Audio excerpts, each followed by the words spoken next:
Nadya Workman, wife of Gary, was born and raised in Ukraine, where she earned a master's degrees in several languages and foreign literature, and had a career as a professor of English.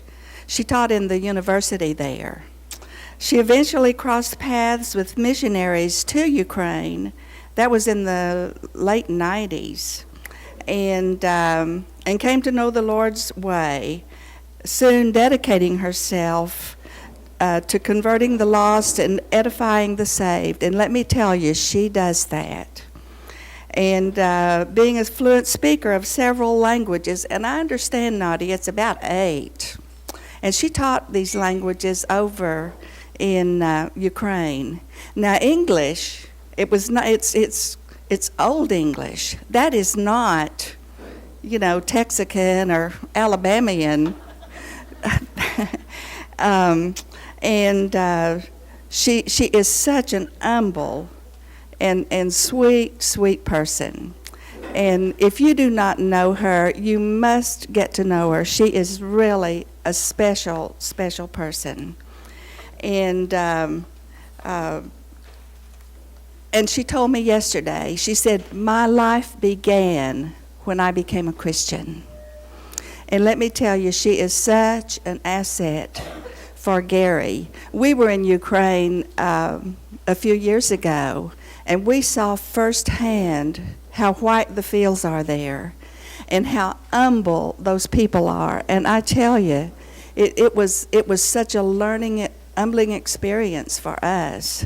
But without further ado, I'm going to let her get on up here and do her thing, and you will really be in for a treat, let me tell you. Okay. Thank you, Fran. Hello to everyone, and I would like to add my welcome to you. This is my first time to speak on Fort Worth lectures, and I'm so very much excited about it. It's my honor and my privilege. And I'm so grateful for this invitation, and I'm so very much thankful that you have come to attend. My topic is doing the Lord's work as modeled by the lives of 2 Christian women, Dorcas and Priscilla. I would like for us to look first at what we can learn about these 2 impressive women, and then consider what we may do to be the kind of Christian workers they were. Our first Christian example is Dorcas. We can read about Dorcas in Acts chapter 9, verses 36-42. Her name was actually Tabitha. It's an Aramaic name.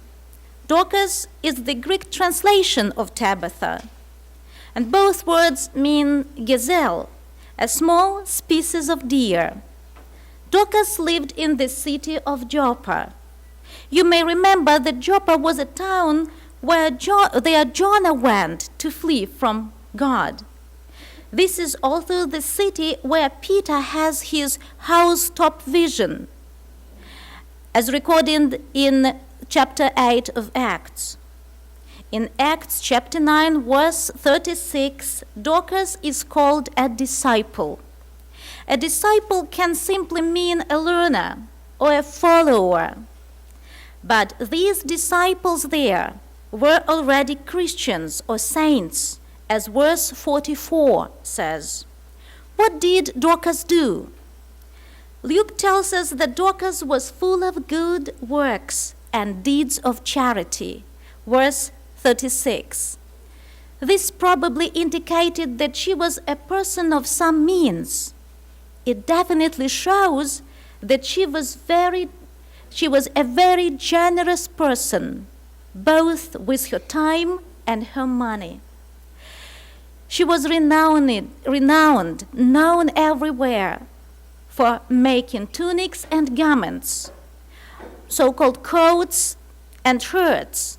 verse 39. And since she was full of good works, she must have made lots of them. This was one of the ways of helping widows and needy people, one of her ways to make herself useful. What happened to Dorcas? Luke says that she became sick and died. Verse 37, and it sounds like it might have been quite suddenly. Then, as the customs of those times were, her body was washed and laid in an upper room, just to follow the tradition. And we also read in verse 39 that widows wept for her. This tells us she must be greatly loved. Christian men in Joppa also went into action. They sent 2 men to bring Peter from the nearby town of Lydda. They must have known then that he had power to restore her life. So they begged him to come as soon as possible. Verse 38. This shows how important Dorcas was to her hometown Christians, and what a loss her death would be to the church there. When Peter came and saw her, he asked to be left alone, and then knelt and prayed. Verse 40. We don't know what he said to God. He just said 2 words to Dorcas, Tabitha, arise, and she came back to life. Then Peter helped her to her feet and gave her back to the saints and widows. Verse 41. The story of this miracle must have went far and wide, because it led many to believe in Christ. Verse 42. Our second Christian example is Priscilla, or Priscilla as we call her in Ukraine. It sounds Priscilla in Greek too. We learn about her in the book of Acts and in the writings of Paul. She is called Prisca in the writings of Paul, except for 2 passages in majority text Bibles, like the King James and New King James. But Luke always used a diminutive form, Priscilla, in the book of Acts. We first read about her and her husband Aquila at the beginning of Acts 18. In the 6 references to this couple in the New Testament, Priscilla is twice as often mentioned by both Luke and Paul first. Perhaps she was better known. Maybe she was more outgoing and active than her husband. Or she may have an exceptional strength of character or some special influence in the Lord's work. Like her husband, Priscilla may have originally been from Pontus, on the northern shore of the present-day Turkey, near the Black Sea. By the way, it's just 150 miles from my homeland, Ukraine, just straight across the Black Sea. The Jewish historian Philo told of a great settlement of Jews there. Priscilla and her husband may probably become Christians in Rome, since neither Paul nor Luke mention their conversion. They met the Apostle Paul on his first visit to Corinth, which must have been in the fall of AD 50.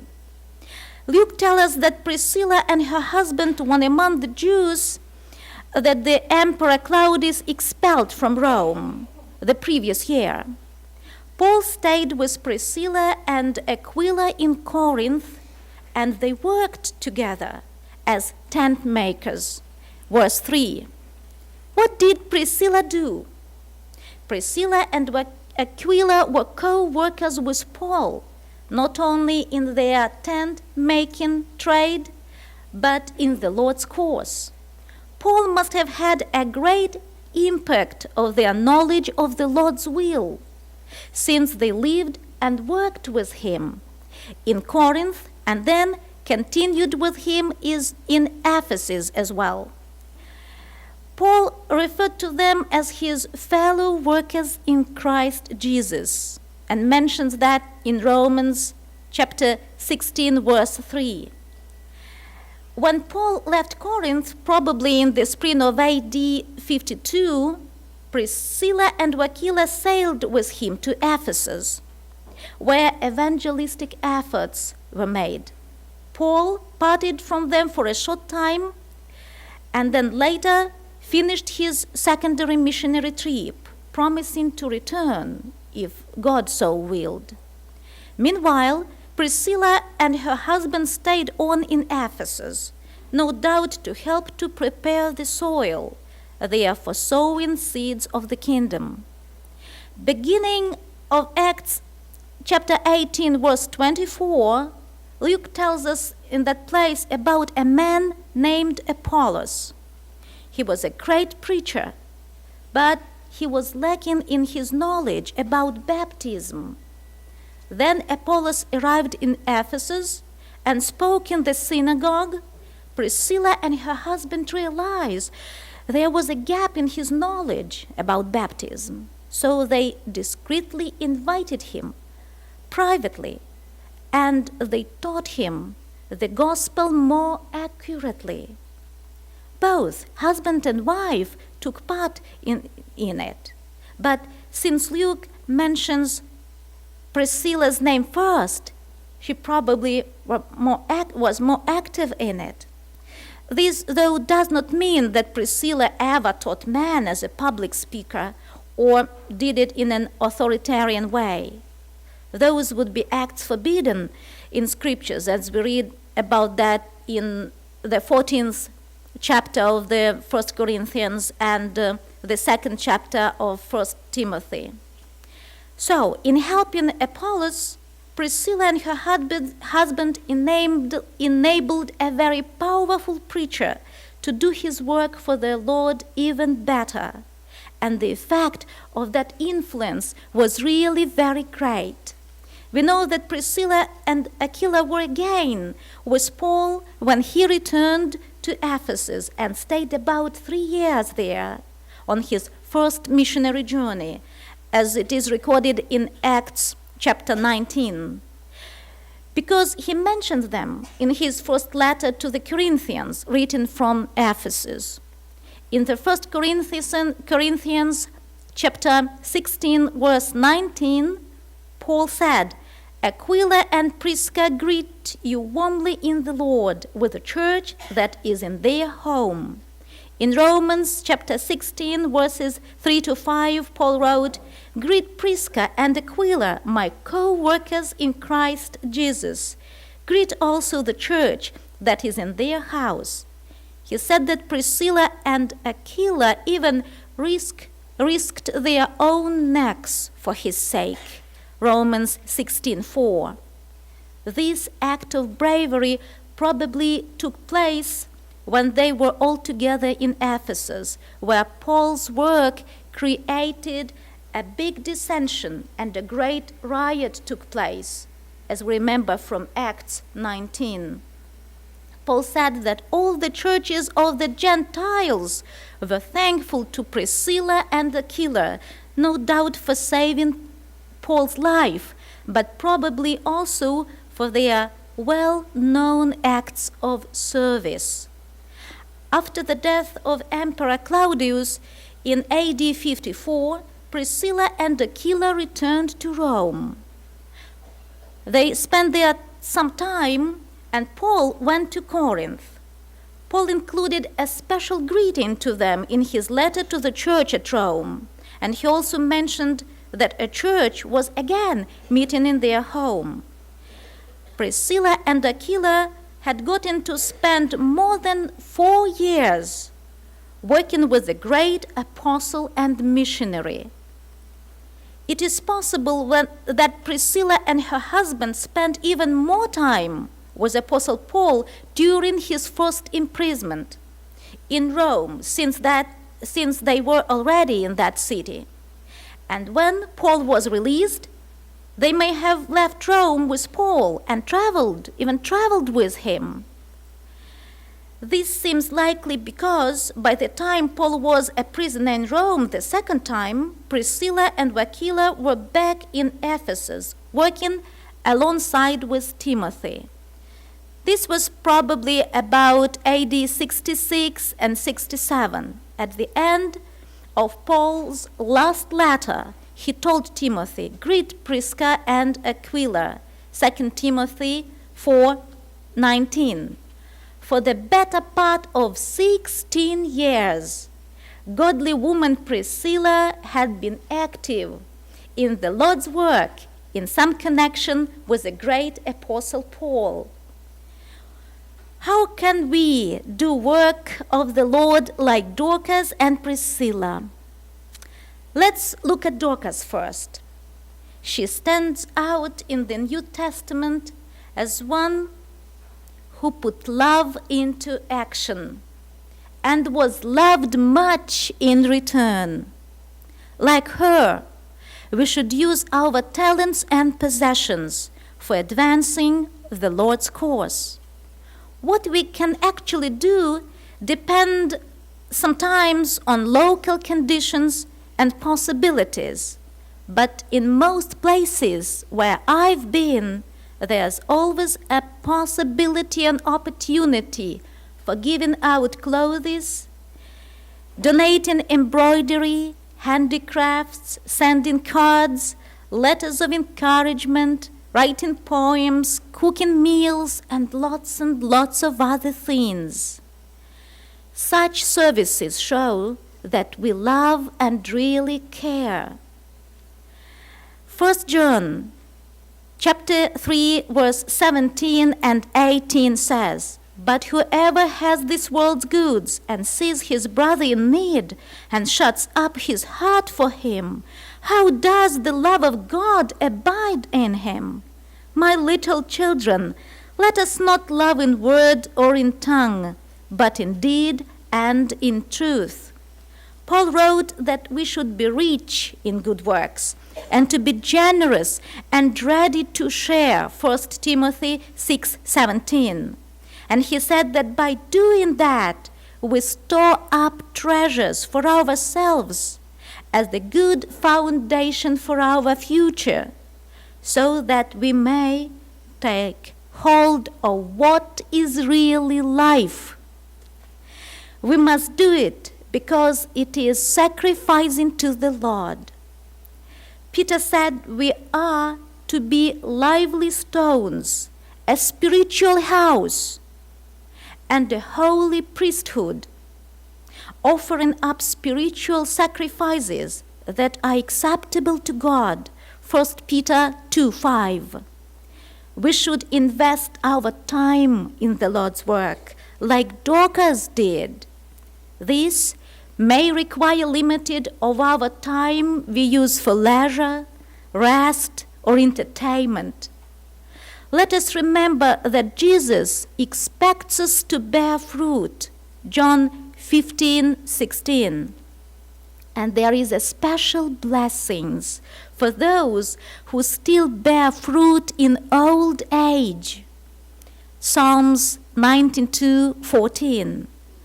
Dorcas was probably a widower and up in years just before she died, but she was still diligently serving the Lord with all her heart. We serve the Lord through serving people. Paul said, "And whatsoever you do, do it heartily, as to the Lord, and not unto men, knowing that of the Lord you shall receive the reward of the inheritance, for you serve the Lord Christ." Colossians 3:23-24. We should always be ready to help people with physical needs. James said, "If a brother or sister is without clothing and in need of daily food, and one of you says to them, "Go in peace, be warmed and be filled," and yet you do not give them what is necessary for their body, what use is that? James 2:15, 16. We can also answer people's emotional needs by encouraging them and supporting them in times of their distress, loss, and trials. Paul wrote that members of the church should have such close interaction with each other that if one member suffers, all the members suffer with it. And if one member is honored, all the members rejoice with it. 1 Corinthians 12:26. How we serve people will affect our eternal destiny, as Jesus dramatically pointed out in Matthew chapter 26, verses 34 to 45. Jesus especially mentioned providing food, water, and clothes. He talked of strangers, the sick, and the prisoners. James said that pure religions involve taking care of the needy, such as orphans and widows. James 1:27. Christians should give hospitality to strangers, and some have entertained angels in this way, as you know, Hebrew 13, verse 2. We should show mercy and provide care for the sick, afflicted, and disabled. Paul described a widow indeed as one who, among other things, had launched strangers, relieved the afflicted, and diligently followed every good work. 1 Timothy 5:9 and 10. Let us also not overlook the prisoners and those who are in rehabilitation. This is especially mentioned in Hebrews 13:3 as a duty of a Christian. If we act like Dorcas, we will set a good example for others to follow. We can motivate our Christian women, teenagers, and young girls to become Bible-like characters like Dorcas. We can be good examples to fellow Christians, like Paul wrote to Timothy, 1 Timothy 4:12. We can even illustrate Bible principles with our own lives to people of the world who never read Bible, and that is always the case in my native country. Now, how can Priscilla motivate and inspire us? No finer example of a dedicated Christian woman than Priscilla can be found on the pages of the New Testament. She is a wonderful example of a Christian wife as a co-provider of the home. If necessary, we should be willing to do our part, to work like her in helping to support the family. Like her, we should be also willing to leave home and our own family and go wherever the need may arise. I'm sure you remember what Ruth said to Naomi, "Where you go, I will go. Where you stay, I will stay. Where you die, I will die. And where I be buried." Ruth chapter 1, verses 16-17. Priscilla is also a great example of a Christian wife who is devoted to spiritual work. We should be willing, as Priscilla was, to use our homes for hosting the Lord's church. Like her, we should be willing to immerse ourselves into the cause of Christ, making sure we do it in the way that would not violate the Lord's will.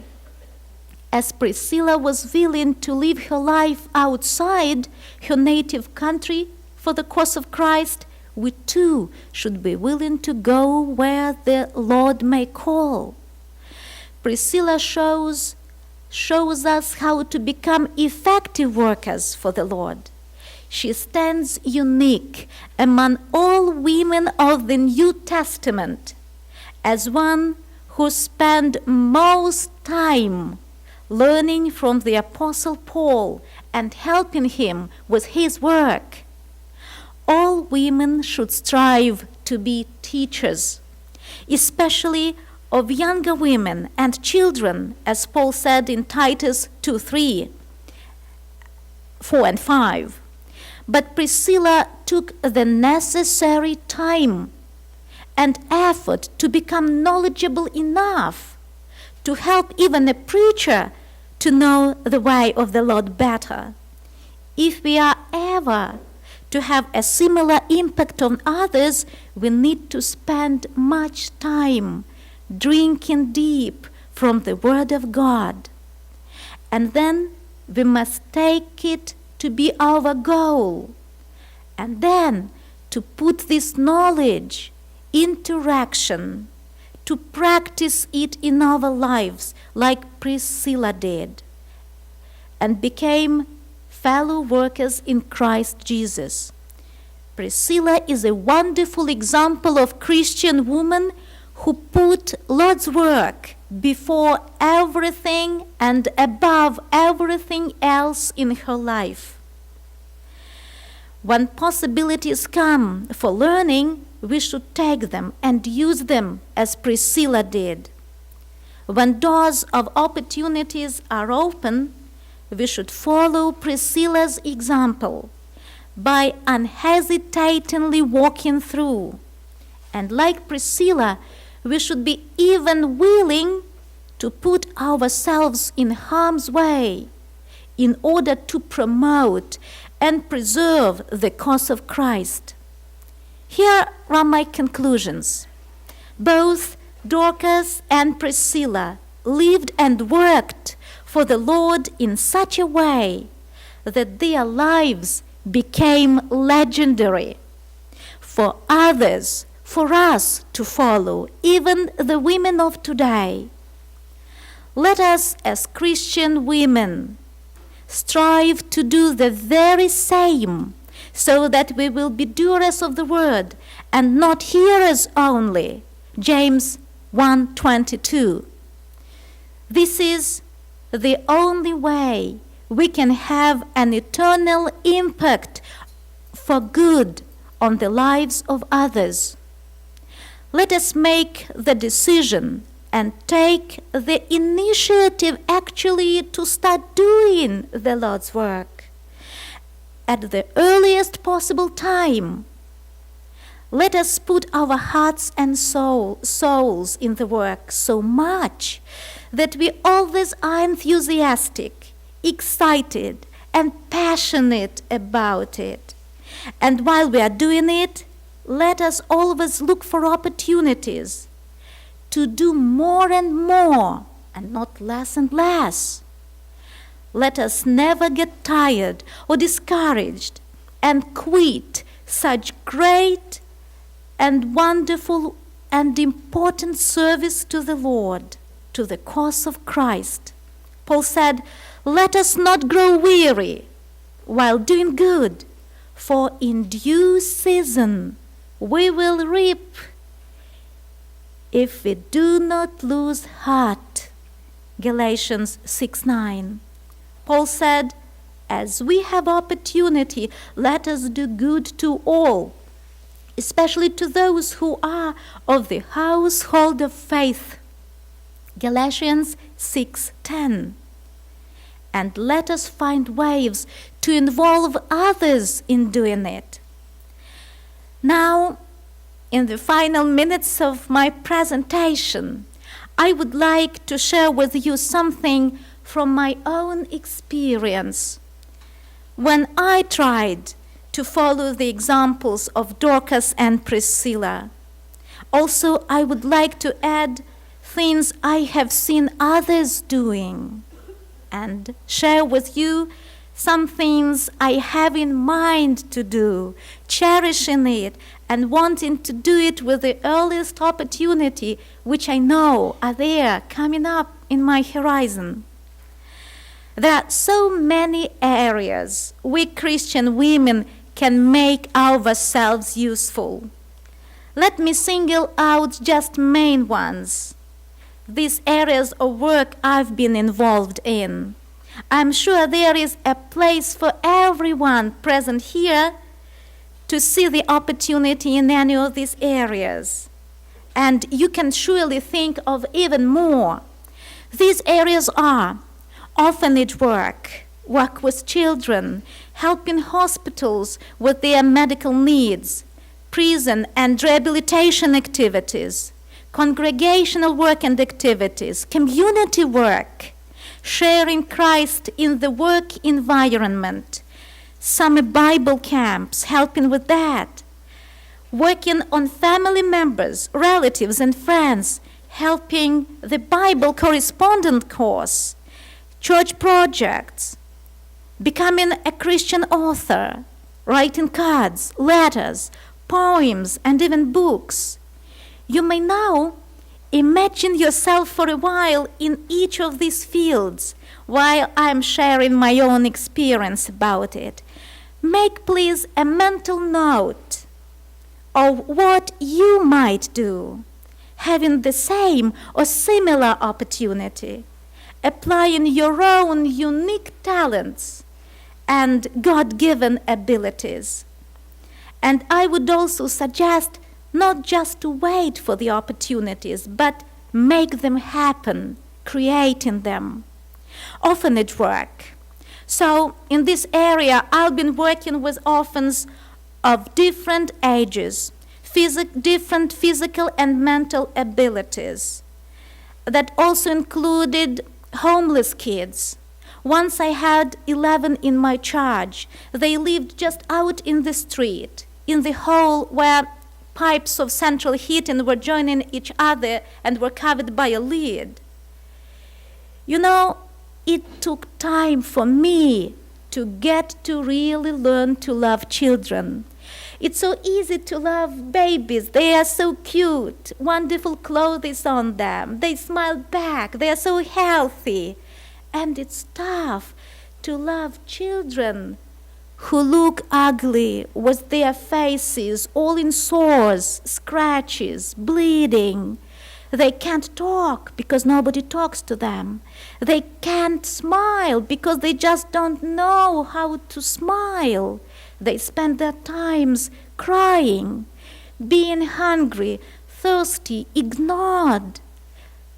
And you know, when you take such a baby into your arms, you feel so much love because you see, you use your opportunity to share your love and do your service to Jesus. You see little baby Jesus in each baby you have there. I've been dealing with the babies whose parents were trying to kill them, who tried to dig them because they were crying too much in their heap of coal, who were trying to put them to death, strangling them. And surely these babies were not healthy. Sometimes they were dirty and having ragged clothes. But you know, I looked at them and I was happy that I was blessed to find this child. And I was blessed to give a permission from the doctor to spend several hours with the child who was crying non-stop and getting all blue, coming to the death point because the heart was very weak and the baby just could not afford crying, but it was hurting. He was alone, scared, cold, and it's such a reward to hold that baby in arms and to feel him stop crying and feel comfortable. And for those minutes of comfort and peace you can give to a ignored child, you can give world of happiness and entertainment outside because you know you are useful. And why did I go to these orphanages and hospitals, bringing crayons to children, books, taking time to take them outside and let the child first in their lives to see a flower or a real grass. They would spend like 3 years in the orphanage and hospital for special needs just in their bed.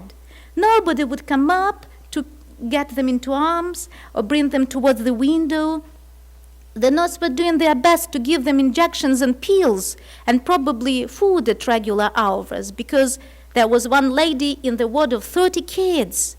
And that's why I just watched miracles. I would talk to a baby for half an hour, showing her around the hospital playground, and heard her respond in simple words.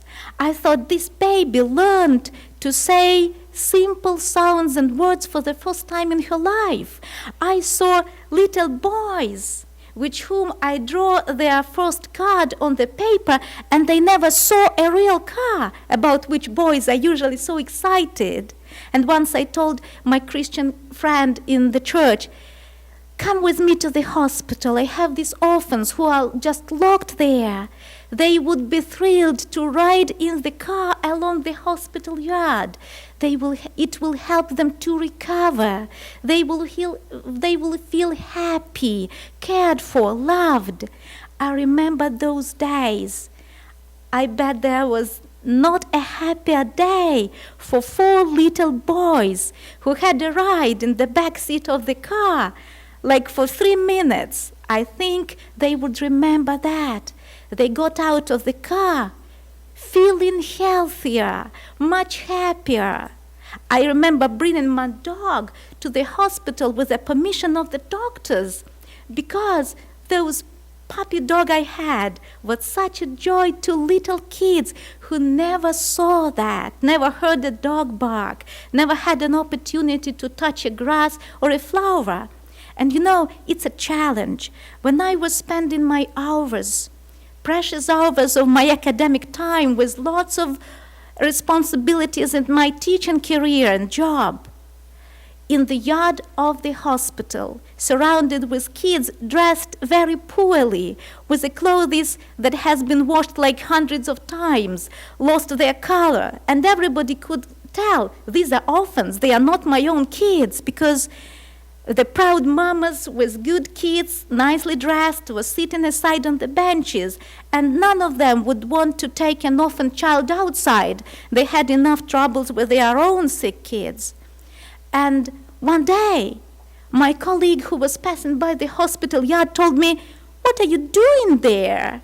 I said, "I am feeling very happy.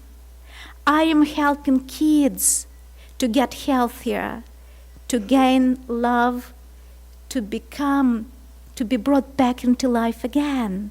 And you know, I thought she would look down at me and think I am kind of a weak person or had nothing else to do.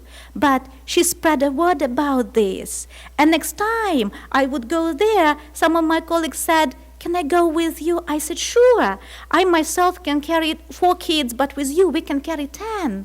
In a month, I would to have like maybe 20 people with me there. We would put blankets in the hospital yard and would have all orphans out, little babies, toddlers, even grown-ups, and people in the hospital would wonder, who would do these things? What people are those?" And they came to learn that we are Christians, and they gained respect for the things we did. And they were so inviting.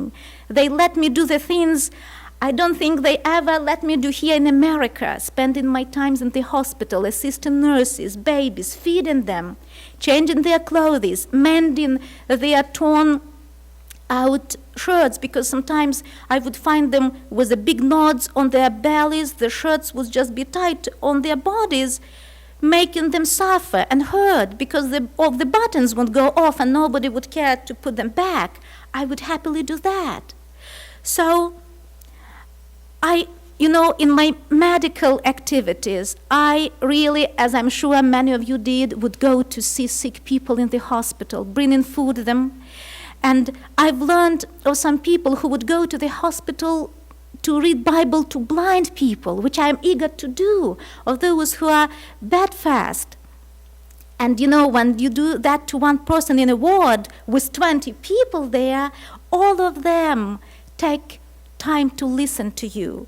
And when I was myself in the hospital, and that used to be a frequent case with me, I rejoiced there because I said, oh, wonderful opportunity. People who are not hurrying anywhere, they are in their beds with me, and we read Bible aloud, and I tell them about church. And then they like me, because I help them in their everyday needs. In the hospital with elderly women, you have lots of work to do to take care of them, and they feel appreciative of that. And they all knew I would not tell them lies. I would not tell them false things, because I care for them. I was telling them the way to life. And many of those came to visit with the church and became Christians there. I will try to do more of that. See this blouse I'm wearing today? I'm proud of this because that was made for me in the prison. Male inmates embroidered this to me and gave it as their gift of appreciation.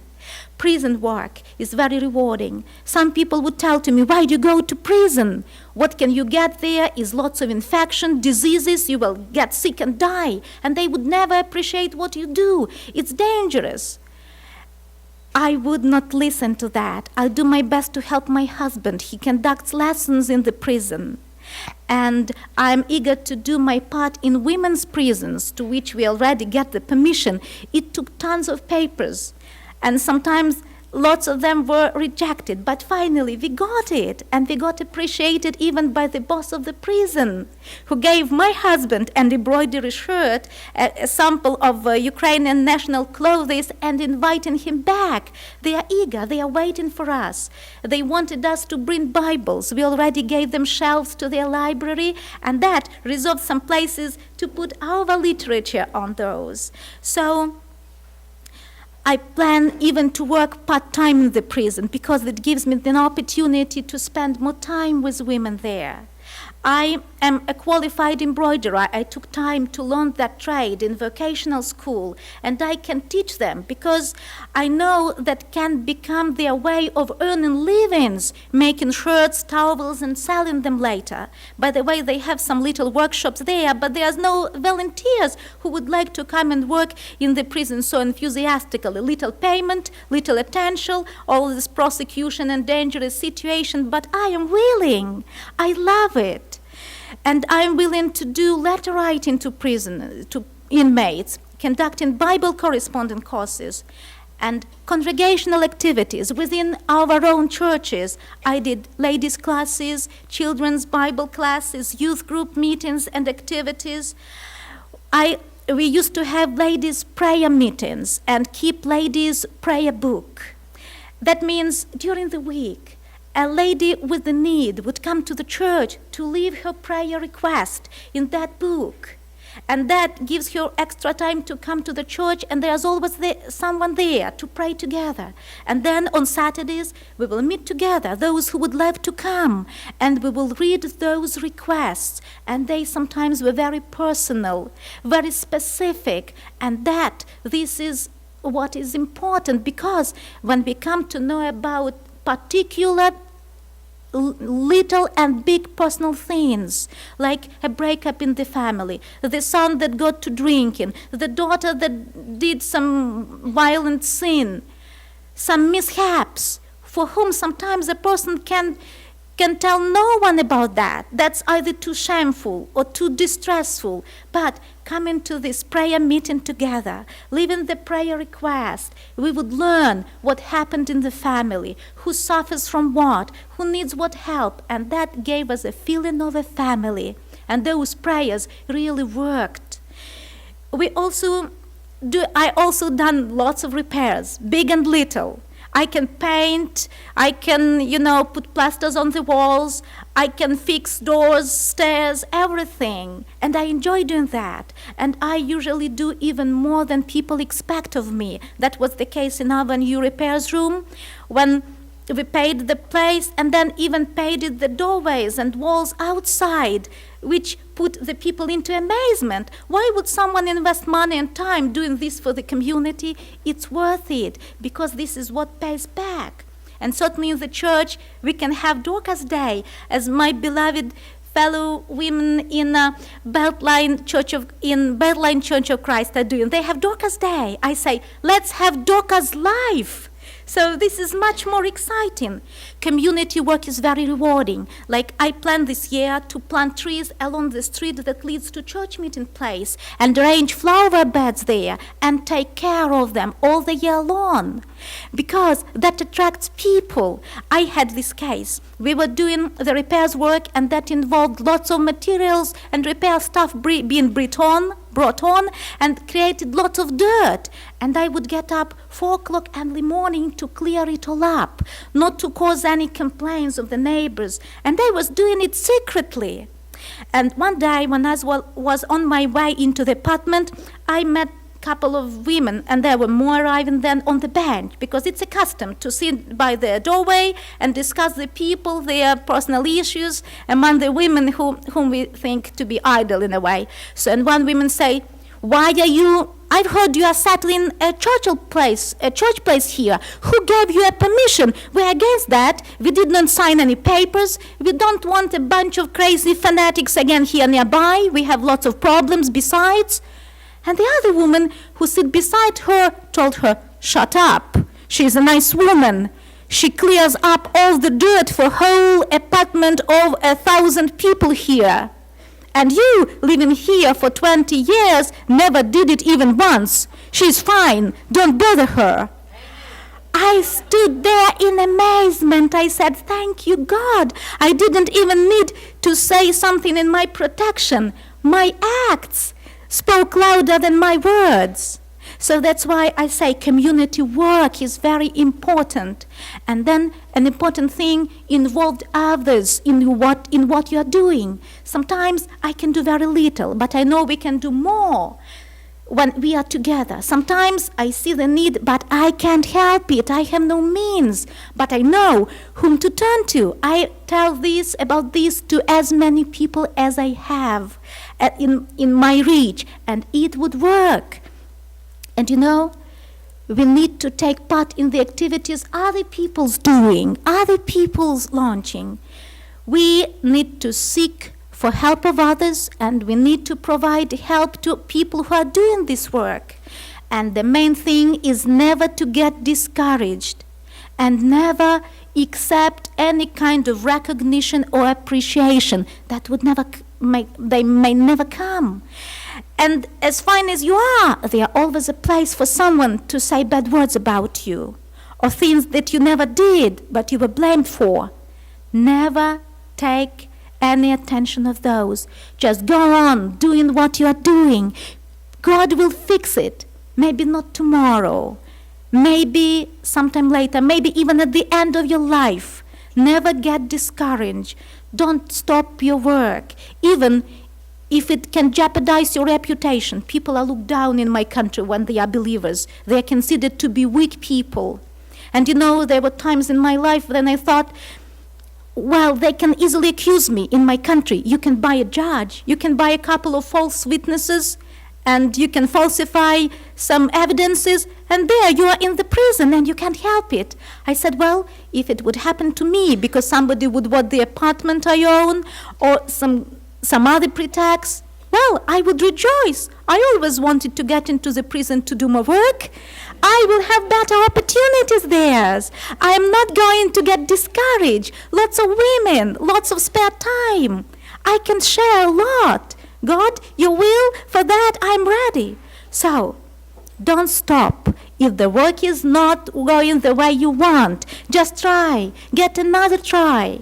And learn to love and enjoy. And never, please never give up. I love you, my dear sisters. I love you more than I can express it. I I'm kind of sad I need to go, and I'm leaving tomorrow morning to be with the family for my dear mother Celia Workman funeral. But I'm going to tell her, watching her being 99 years old 3 weeks ago, I saw her eyes being young and happy. Truly the scriptures was fulfilled on her. Her youth was renewed from day to day, and he remained happy, content, fine Christian woman who taught me lots and lots of wonderful things to do. She taught me love without speaking much to me, because her life and love was an example. So, look at me. I'm a very insignificant woman from a third world country. You are much better gifted. You have better possibilities. See what I've done. You can do even more. Let us be co-workers for the cause of Christ. Let us be of one mind.